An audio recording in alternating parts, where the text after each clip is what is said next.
Hadirin yang saya hormati, Bapak Mukrim, hari ini kami kelompok 1 akan membahas upaya pembelaan negara pada keperawatan. Sebagai perawat, kita bukan hanya penyembuh luka fisik, tapi juga benteng negara dalam menjaga kesehatan rakyat. Pembelaan negara bukan hanya soal militer, tapi juga bela negara dan fisik melalui profesi kita. Jadi, pembelaan negara menurut Undang-Undang Nomor 3 Tahun 2002, upaya warga negara untuk mempertahankan eksistensi NKRI melalui aspek ideologi, politik, ekonomi, sosial, budaya, dan pertahanan keamanan. Bela negara dalam keperawatan, penerapan sumpah perawat, melindungi, merawat, dan meningkatkan kesehatan masyarakat sebagai wujud patriotisme, terutama di masa pandemi atau bencana. Contoh, perawat di RSUD saat COVID-19 yang rela bertugas 24 jam demi rakyat. Penerapan nilai bela negara sebagai perawat. Yang pertama, nilai Pancasila dalam praktik perawatan. Nilai bela negara berakar pada Pancasila. Pertama, sila ketuhanan yang Maha Esa diterapkan dengan berdoa sebelum tugas dan memberikan etika spiritual dalam perawatan, seperti konseling pasien akhir hayat dengan pendekatan holistik. Jadi, yang kedua yaitu sila kemanusiaan yang adil dan beradab. Berarti melayani semua pasien tanpa diskriminasi. Misalnya merawat korban bencana lintas suku dan agama. Jadi, yang ketiga ada sila persatuan Indonesia diwujudkan melalui kolaborasi tim multidisiplin seperti koordinasi dengan TNI atau Polri di posko bencana.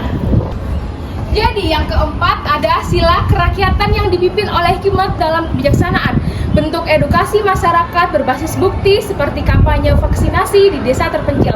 Terakhir, ada keadilan sosial bagi seluruh rakyat Indonesia dicapai melalui program posyandu untuk ibu dan anak miskin agar akses kesehatan merata. Yang kedua, peran perawat di situasi krisis nasional.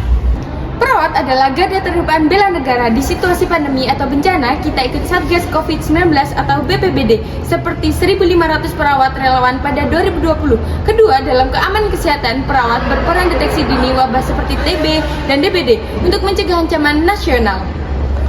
Yang ketiga, melalui pendidikan kesehatan, kita sosialisasi gizi dan imunisasi anak untuk dukungan SDM unggul, terutama maternal child health. Manfaatnya mengurangi beban negara dan meningkatkan ketahanan nasional. Yang ketiga, tantangan dan solusi. Perawat menghadapi tantangan seperti beban kerja tinggi, burnout, dan fasilitas terbatas. Namun, ada solusi konkret. Yang pertama, pemerintahan perlu adakan pelatihan bela negara melalui Kemkes dan Kemhan. Kedua, integrasikan kurikulum bela negara di pendidikan keperawatan, misalnya di Universitas Muhammadiyah Lamongan.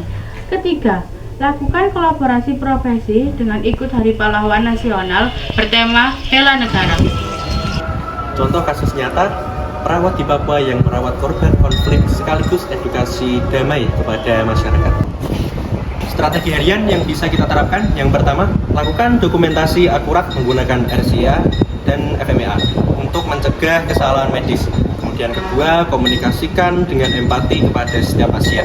Ketiga, aktif menjadi relawan di posko bela negara kesehatan. Alhasil, perawat menjadi pahlawan tanpa tanda jasa. Jadi ringkasan poin utama pembelaan negara pada keperawatan adalah wujud nyata patriotisme melalui nilai Pancasila, peran krisis dan solusi tantangan, peran perawat bukan hanya caregiver, tapi pembela kesehatan bagi bangsa. Negara Seperti Sumpah Serikandi. aku janji setia pada NKRI.